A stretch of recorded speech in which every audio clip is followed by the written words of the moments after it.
শীতলের call আসে পরশুরামের কাছে। শীতল বলে যে যেভাবে মেলায় তোমাকে ঘিরে নেওয়া হয়েছিল, তোমায় শ্যুট করে তোমার বাচ্চাদেরকে তুলে নিয়ে যাওয়ার প্ল্যান করা হয়েছিল, তুমি বেঁচে গেলে কি করে? পরশুরাম বলে যে ও তাহলে তুমিও এসবের মধ্যে ইনভলভ শীতল, এতটা হিংস্র হয়ে গেছো তুমি, মনুষ্যত্ব বলে তোমার মধ্যে আর কিছুই নেই। শীতল বলে যে হ্যাঁ ঠিকই বলেছো, হিংস্র হয়ে গেছি আমি। 1 কোটি টাকার ডিল হয়েছে যে, এইবারে তুমি বেঁচে গেলে পরশুরাম, কিন্তু পরশু কোর্টের দিনকে তুমি বাঁচতে পারবে না। তুমি নিজেও জানো না যে তোমাকে মারার জন্য ঠিক কী কী প্ল্যান করা হয়েছে।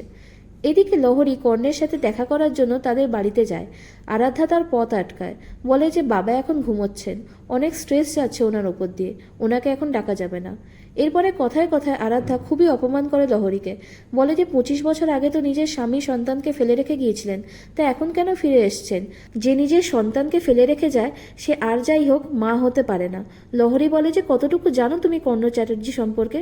তুমি জানো ওর কি কি ব্যবসা রয়েছে, কবির কোন কোন কাজের সাথে জড়িত জানো?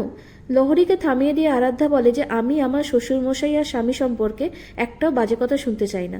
লহরী বলে যে ঠিক আছে, তবে আমি তোমাকেই বলছি, পারলে খবরটা তোমার রেসপেক্টেড শ্বশুরমশাইকে দিয়ে দিও। লাট্টুকে আজ ডিপার্টমেন্টে ডেকেছে, বব্বর মানে যে ওকে কিডন্যাপ করেছিল তাকে আইডেন্টিফাই করার জন্য। এমনিও গতকাল মেলায় যে ক্রাইমটা হয়েছিল তা আমি জানি, পেপারেও বেরিয়ে গেছে। কর্ণের পাপের ঘোড়া খুব শিগগিরই পূর্ণ হতে চলেছে।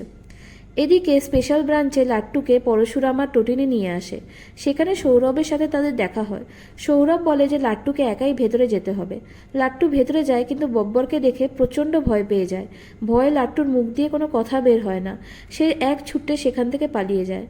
অন্যদিকে লহরী পরশুরামকে কল করে বলে কিছু মনে করবেন না, যিনি মেলায় ফাইট করছিলেন পেপারে তার ছবি বার হয়েছে, মুখোশ পরা একজন। মুখোশটা বাদ দিলে বাকি অবয়ব, পোশাকের ধরন সবকিছুই আপনার সাথে হুবহু মিলে যায়। পরশুরাম অস্বীকার করে আর কথাটাকে ঘুরিয়ে দেয়।